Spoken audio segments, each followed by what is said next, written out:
কেমনভাবে। Hello friend, আজ দেখাবো এমব্রয়ডারি হাতের কাজ কেমনভাবে বানানো হয়।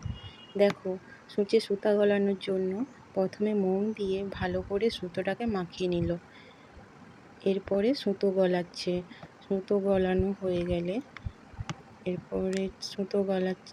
এই সুতোটা গলাতে অনেক সময় লাগে। এই কাজের জন্য সূচটা একটু অন্যরকম। দেখো তোমরা, সূচে সুতো গলানো কমপ্লিট হয়ে গেছে। এরপর ছোট ছোট করে টোপ তুলবে।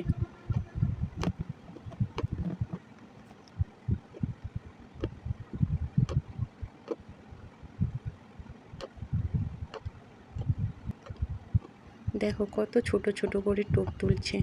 এটা অবশ্যই উল্টো সাইড, এই পাশটা সোজা সাইড। এবার দেখো এই কাঁচির সাহায্যে এই সোজা সাইডের সুতোগুলো কেটে নেবে। দেখো সুতোগুলো কেটে নিল। এরপর দেখো কত মসৃণ, পুরো ভেলভেটের মতো। এত সুন্দর হাতের কাজ, কি বলবো। তোমাদের কেমন লাগছে তোমরা অবশ্যই কমেন্টে জানাও।